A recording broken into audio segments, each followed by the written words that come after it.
ಬಾಗಲಕೋಟೆಯಲ್ಲಿ ಮೆರವಣಿಗೆಯನ್ನು ಹೋಗ್ತಿದ್ದಾರೆ. ಶಿವಾಜಿ ಮಹಾರಾಜರ ಒಂದು ವಿಗ್ರಹ ಅಥವಾ ಅವರ ಭಾವಚಿತ್ರಕ್ಕೆ ಮೆರವಣಿಗೆನಲ್ಲಿ ಕೊಂಡೋಗುವಂಥದ್ದು ಆಗ್ತಿತ್ತು. ಅದಕ್ಕೆ ಕಲ್ಲು ತೂರಾಟ, ಚಪ್ಪಲಿ ಎಸ್ತಿರುವಂಥದ್ದು ಇದು ಸಂಪೂರ್ಣವಾಗಿ ಖಂಡನೀಯ. ಒಂದು ಮಸೀದಿಯನ್ನು ಬಳಕೆ ಮಾಡಿಕೊಳ್ತಿರೋದು, ಮಸೀದಿಯನ್ನು ಬಳಕೆಯನ್ನು ಮಾಡಿಕೊಂಡು ಪದೇ ಪದೇ ಮಸೀದಿಗಳನ್ನು ಈ ರೀತಿ ಬಳಕೆ ಆಗ್ತಿರೋದು ಎಷ್ಟು ಮಟ್ಟಿಗೆ ನ್ಯಾಯಬದ್ಧವಾಗಿದೆ, ಧರ್ಮಬದ್ಧವಾಗಿದೆ. ಈ ಧರ್ಮಬದ್ಧವಾಗಿ ಧರ್ಮ ಕೇಂದ್ರದಿಂದ ಕಲ್ಲು ತೂರಾಟ, ಚಪ್ಪಲಿ ಎಸೆತವನ್ನು ಮಾಡ್ತಾರಲ್ಲ, ಇವರೇನು ಮನುಷ್ಯತ್ವ ಇದೆಯಾ, ಪರಿಜ್ಞಾನ ಇದೆಯಾ, ಏನಿದೆ ಅಂತ ನನಗೆ ಅರ್ಥ ಆಗಲ್ಲ.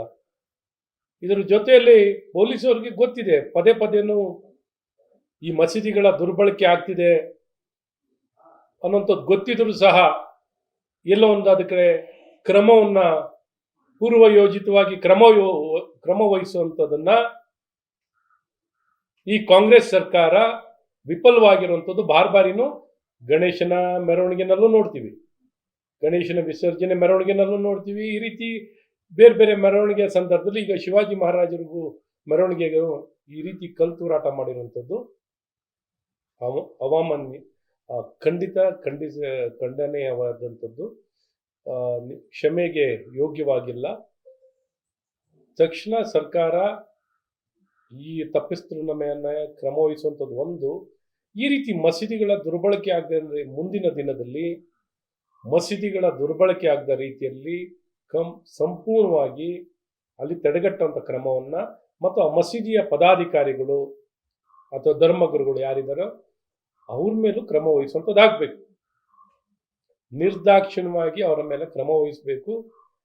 ಮೊದಲೇ ಬಾರಿ ಅಲ್ಲ, 100 ಬಾರಿ ಈ ರೀತಿ ನಡೆದಿರುವಂಥದ್ದಿದೆ. ಹಾಗಾಗಿ ಇದೆಲ್ಲ ಒಂದು ಕಡೆ ನಾಡಿನ ಸೌಹಾರ್ದತೆಗೆ ಧಕ್ಕೆ ತರುವಂಥದ್ದು, ಶಿವಾಜಿ ಮಹಾರಾಜರಿಗೆ ಅಗೌರವ ಸೂಚಿಸುವಂಥದ್ದು, ಅಥವಾ ನಮ್ಮ ರಾಷ್ಟ್ರದಲ್ಲಿ ನಾವು ಭಾರತದಲ್ಲಿದ್ದೀವೋ ಇನ್ನೆಲ್ಲಿದ್ದೀವೋ ಅಂತ ಗೊತ್ತಾಗ್ತಿಲ್ಲ.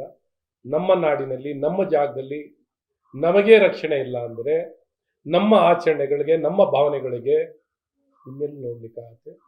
ಹಾಗಾಗಿ ಸರ್ಕಾರ ಈ ತುಷ್ಟೀಕರಣ ರಾಜಕಾರಣದಿಂದ ಆಚೆ ಬಂದು ಮತಗಟ್ಟೆಯ ವೋಟ್ ಬ್ಯಾಂಕ್ ಪೊಲಿಟಿಕ್ಸ್ ಇಂದ ಆಚೆ ಬರುವಂಥದ್ದಾಗಬೇಕು.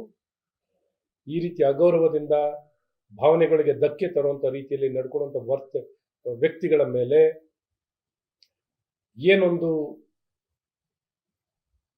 ರೌಡಿ ಶೀಟರೋ ಅಥವಾ ಗೂಂಡಾ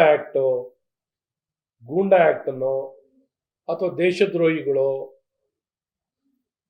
ಕಾಯ್ದೆ ಅಡಿಯಲ್ಲಿ ಇವ್ರ ಮೇಲೆ ಕ್ರಮವನ್ನು ವಹಿಸುವಂಥದ್ದು ಸರ್ಕಾರ ತಕ್ಷಣ ಮಾಡಿ ಸ್ಪಷ್ಟ ಸಂದೇಶ, ಕಾನೂನಿಗಿಂತ ದೊಡ್ಡವರು ಯಾರಿಲ್ಲ, ಕಾನೂನು ಪಾಲನೆ, ಕಾನೂನು ಎಲ್ಲರಿಗೂ ಒಂದೇ ಅನ್ನೋಂಥದ್ದು ಬಹಳ ಸ್ಪಷ್ಟ ಸಂದೇಶವನ್ನು ಈ ಮೂಲಕ ಕೊಡಬೇಕು ಅನ್ನೋದನ್ನ ಸರ್ಕಾರಕ್ಕೆ ಏನಾದ್ರು ನೈತಿಕತೆ ಇದ್ದರೆ, ಬದ್ಧತೆ ಇದ್ದರೆ ತಕ್ಷಣ ಈ ವಿಚಾರದಲ್ಲಿ ಸ್ಪಷ್ಟ ಕ್ರಮವನ್ನು ವಹಿಸಬೇಕು ಅನ್ನುವಂಥದ್ದು ನಾನು ಸರ್ಕಾರವನ್ನು ಮತ್ತು ಗೃಹ ಸಚಿವರು ಮತ್ತು ಈ ಸರ್ಕಾರಕ್ಕೆ ಒತ್ತಾಯವನ್ನು ಮಾಡ್ತೇನೆ.